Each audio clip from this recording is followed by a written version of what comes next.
আমাদের দেশে হাজারো তরুণ মানে আমাদের মধ্যে অনেকেই প্রায় প্রতিদিনই ভাবে ইস যদি নিজের একটা ব্যবসা থাকতো।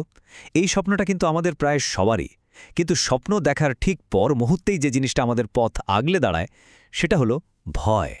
দেখুন, এই চিন্তাটা মাথায় আসা কিন্তু খুবই স্বাভাবিক। নিজের বস হওয়া, নিজের মতো করে একটা কিছু দাঁড় করানোর ইচ্ছা কার না থাকে বলেন। কিন্তু মজার ব্যাপার হলো, এই ইচ্ছার সাথে সাথেই আমাদের মাথায় আরও অনেক চিন্তা এসে ভিড় করে। আর এই ভয়গুলোই হচ্ছে আসল বাধা। মাথায় ঘুরতে থাকে আমার কাছে তো টাকা নেই, কোনো অভিজ্ঞতাই নেই, আর যদি আমি ফেল করি তাহলে তো সবাই হাসাহাসি করবে। এই ভয়গুলো আমাদের এমনভাবে আঁকড়ে ধরে যে আমরা ছোট করে শুরু করার কথা ভাবতেই পারি না। আর ঠিক এখানেই আজকের আলোচনার মূল বিষয়টা। বাস্তবতা হলো, এই যুগে ব্যবসা শুরু করার সবচেয়ে বড় বাধা কিন্তু টাকা না, বরং আমাদের চিন্তাভাবনা বা মাইন্ডসেট। যত সফল উদ্যোক্তা আছেন তাদের অনেকেই কিন্তু একদম শূন্য থেকেই শুরু করেছিলেন। তারা টাকার জন্য বসে থাকেননি, বরং আইডিয়াটা নিয়ে সাথে সাথে কাজে নেমে পড়েছিলেন। ওকে, চলেন তাহলে একটু গভীরে যাই। এই যে স্বপ্ন আর ভয়ের মধ্যে যে লড়াইটা চলে, এর সমাধানটা কি? সমাধানটা হলো এটা বোঝা যে ব্যবসা মানে বিশাল একটা দোকান বা মস্ত বড় টিম নয়। একটু বুদ্ধি খাটালে খুবই অল্প পুঁজিতেও একটা সফল ব্যবসা দাঁড় করানো সম্ভব।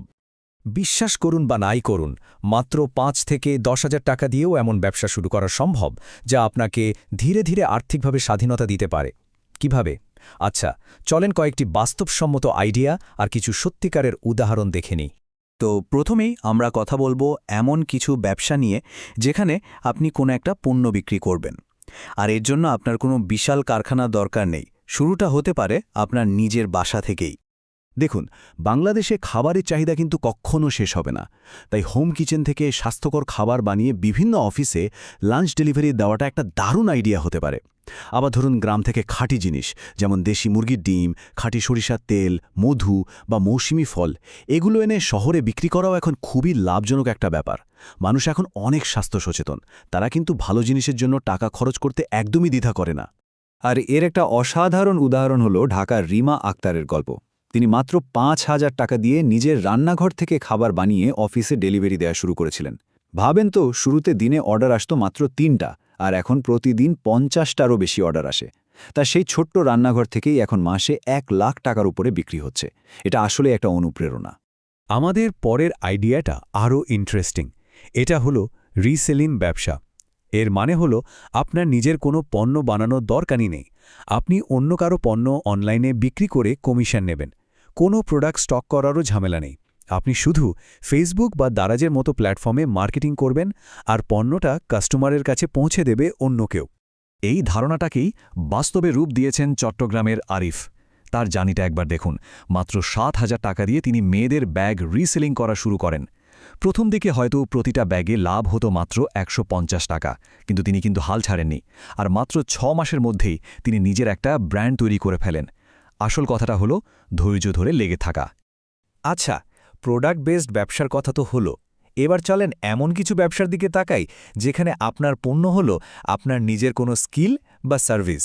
এখানে পুঁজি লাগে আরও অনেক কম, কিন্তু লাভের সম্ভাবনা কিন্তু অনেক বেশি। এখন তো ডিজিটাল যুগ, তাই না? আর এই যুগে video editing, graphic design, digital marketing বা কন্টেন্ট রাইটিংয়ের মতো স্কিলগুলোর চাহিদা একদম আকাশছোঁয়া। আপনার যদি শুধু একটা কম্পিউটার আর ইন্টারনেট কানেকশন থাকে, তাহলে এই সার্ভিসগুলো দিয়ে ঘরে বসেই কিন্তু হাজার হাজার টাকা আয় করা সম্ভব। যেমন ধরুন রংপুরের রাফির কথা। সে মাত্র ৪,০০০ টাকা খরচ করে ভিডিও এডিটিংয়ের একটা কোর্স করে। আর কি আশ্চর্য, কোর্স শেষ করার ২ মাসের মধ্যেই সে প্রতিটা প্রজেক্টের জন্য ১,০০০ টাকা করে আয় করা শুরু করে দেয়। মানে নিজের স্কিলের ওপর করা ছোট্ট একটা ইনভেস্টমেন্ট কিভাবে জীবন বদলে দিতে পারে, এটা তার একটা দারুণ উদাহরণ। যারা শহরের বাইরে থাকেন তাদের জন্যও কিন্তু দারুণ সব সুযোগ আছে। গ্রামে এখন আধুনিক যন্ত্রপাতির চাহিদা দিন দিন বাড়ছে। আপনি অল্প টাকা দিয়ে ঘাস কাটার মেশিন বা জমিতে ওষুধ ছিটানোর স্প্রে মেশিন কিনে কৃষকদের কাছে ভাড়া দিতে পারেন।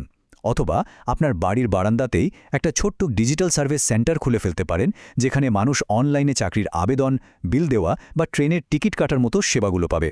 ওকে, আইডিয়া তো অনেক পাওয়া গেল, কিন্তু শুধু আইডিয়া থাকলেই তো হবে না, সফলও তো হতে হবে, তাই না? চলেন এবার আমরা সফল হওয়ার সেই মূল সূত্রগুলো একটু দেখে নিই, যা যে কোনো ব্যবসার ক্ষেত্রেই কাজে লাগবে। তাহলে সাফল্যের মূলমন্ত্রটা কি? মনে রাখার জন্য মাত্র ৫টা পয়েন্ট। ১. শুরুটা করুন ছোট করে, কিন্তু আপনার লক্ষ্যটা রাখুন অনেক বড়। ২. প্রথম দিকে যা লাভ হবে তার পুরোটাই আবার ব্যবসায় বিনিয়োগ করুন। 3. মানুষের বিশ্বাস অর্জন করুন, এটাই হবে আপনার আসল ব্র্যান্ড। 4.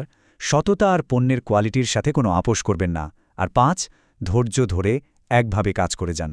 এই কথাটা সবসময় আমাদের মনে রাখতে হবে, সফলতা কিন্তু রাতারাতি আসে না। এর পেছনে থাকে অনেকগুলো বিনিদ্র রাত আর কঠোর পরিশ্রম। ধৈর্যই এখানে আপনার সবচেয়ে বড় শক্তি। তো আমরা এতক্ষণ অনেক আইডিয়া নিয়ে কথা বললাম, সফলতার গল্পও শুনলাম, কিন্তু সবচেয়ে গুরুত্বপূর্ণ অংশটা কিন্তু এখনও বাকি, আর সেটা হলো প্রথম পদক্ষেপটা নেওয়া। অল্প টাকায় একটা ব্যবসা শুরু করা মানে কিন্তু শুধু টাকা আয় করা না, এটা বরং একটা নতুন জীবন শুরু করার মতো। যদি মনে সত্যি নিজের বস হওয়ার ইচ্ছাটা থাকে, তাহলে আর দেরি কেন? আজ থেকেই একটা ছোট্ট আইডিয়া বেছে নিয়ে কাজে নেমে পড়ুন। সাফল্যের চাবিকাঠিটা এখন কিন্তু আপনারই হাতে। এবার আপনার পালা। আচ্ছা, ভাবুন তো, যদি আজ আপনার হাতে 10,000 টাকা দিয়ে একটা ব্যবসা শুরু করতে বলা হয়, আপনি কোনটা বেছে নেবেন? হোম কিচেন, রিসেলিং নাকি কোনো ডিজিটাল সার্ভিস? আপনার ভাবনাটা কি, সেটা আমাদের জানান। কে জানে, আপনার একটা আইডিয়া হয়তো আরও 10 জনকে নতুন করে পথ দেখাতে পারে।